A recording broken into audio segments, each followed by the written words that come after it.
Ready?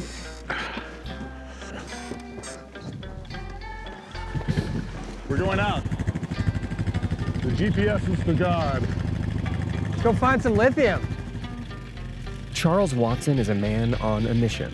He's out here in the Nevada desert looking for something that could make him very rich. All of this land is owned by the federal government, and that means anyone can claim it for mining, just by driving a stake into the ground. All right, let's stake this claim. Put it one at the bottom and one at the top. So the critical part to this whole thing, writing the date on it, because this is the location date that you actually put this in here. Because it denotes that if somebody comes after me, that we were here first. And that's what it's all about. And that's what it's all about.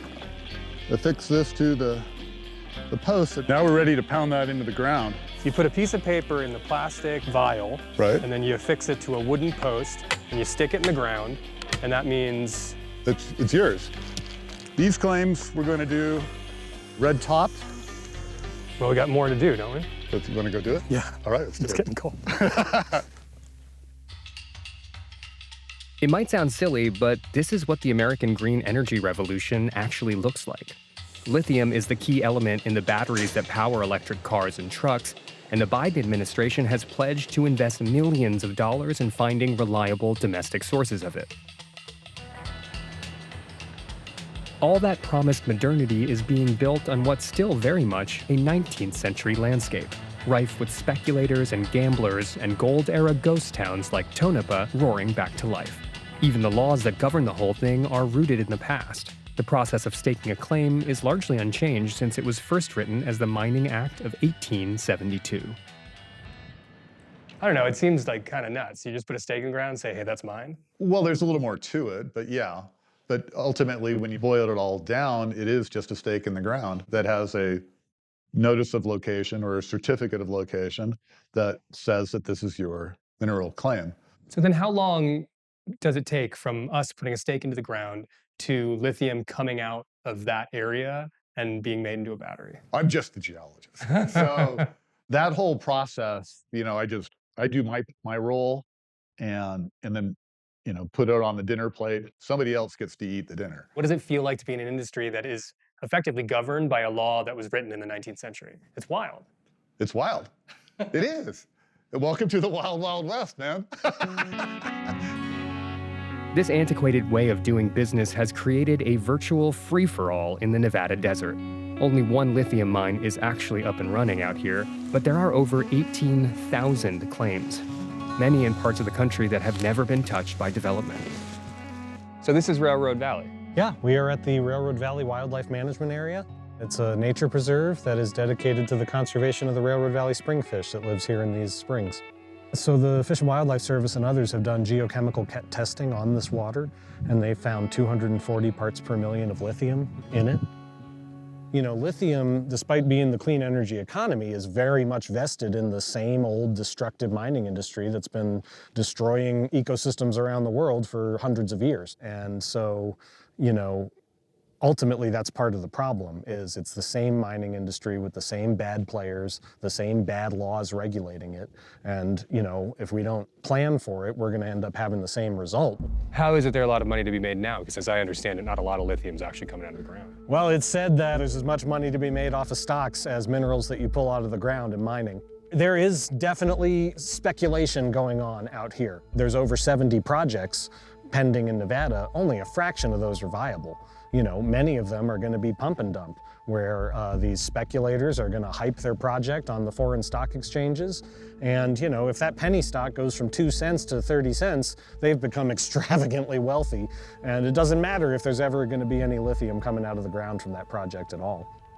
One of the big challenges for those trying to turn claims into an industry is that while it's relatively easy to find sources of lithium, it's not so clear if any of it could actually be mined. This is the state of Nevada with all of the lithium-associated placer claims as identified from the Division of Minerals. That's your claim block right there. Yes, Holy yes. crap, that's huge. Yeah.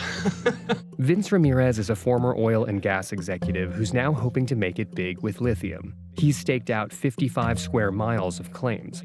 the biggest block of lithium ever assembled in the Nevada desert, right in Railroad Valley. Our project will impact the United States. We could run all the electric cars in America with our lithium. This isn't a little thing that's going to change my life. This is something that could change everybody's life. It's big, and maybe we got lucky. What's the reaction been amongst sort of your peers in the mining and gas and oil and the lithium industry? I think unicorn is what people are calling this project. It's a unicorn project. It's a very unique thing. That doesn't mean it'll come to fruition, but it's exciting. It might. It might. There's something about your laugh that I love. I got a twinkle in your eye, I think. Yeah, well, you know, I love geology.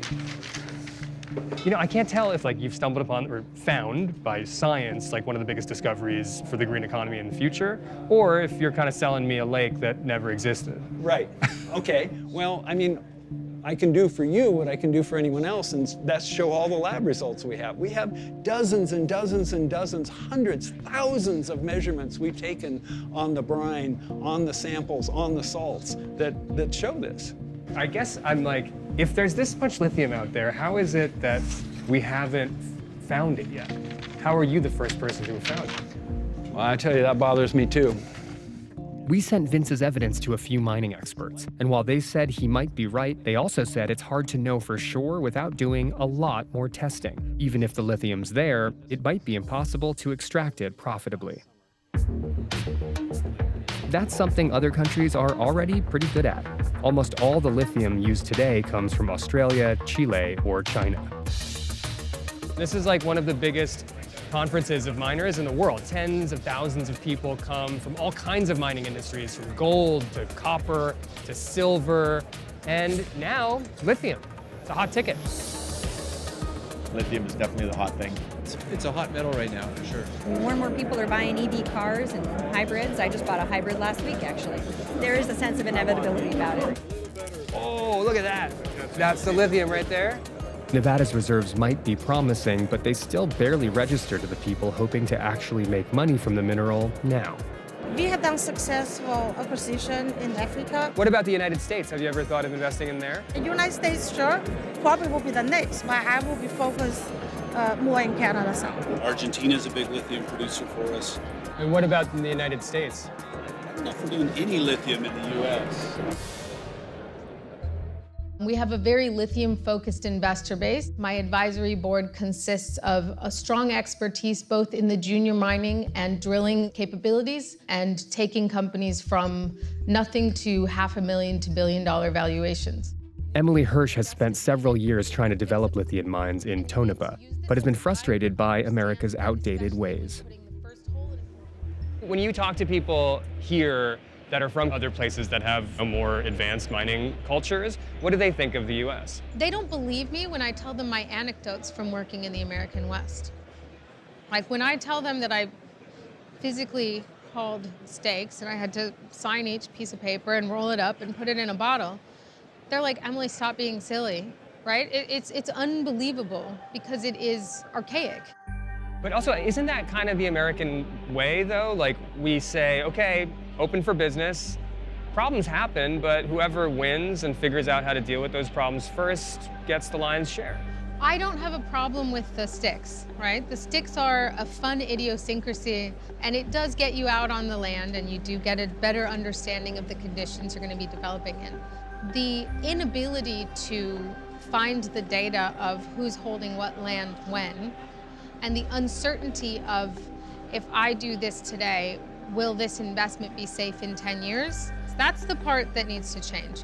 The U.S. doesn't have a mining representative. We don't have a mining minister. We don't have a Bureau of Mines. We are stuck in a gold rush mindset for a lithium rush century. Efforts to change the Mining Act in Congress, specifically when it comes to lithium, have failed, most recently in April of 2022. For entrepreneurs like Charles Watson, that's a good thing. Do you think that relying on a 19th century law to try to compete with a 21st century problem is going to put the U.S. on a back foot? No. Why not? I think it's adequate. Well, it's just like speed limit laws. They were created a long time ago. The 1872 Mining Act works. Remember back in the old days, it was sovereign rights. A king owned the land and the people on the land and all the minerals on the land. So if you found gold, it didn't belong to you, it belonged to the king. That changed in America, where you could actually own minerals. Well, when you put it that way, though, it does sort of speak to a spirit of how we do things here in the United States, which is like, it's about people, individual actors pushing things forward. We're not going to plan it from the top down. We have it good because we're free to go about staking claims. If you're a US citizen, you can stake minerals if you find them. But you have to have 2 feet on the ground to do it.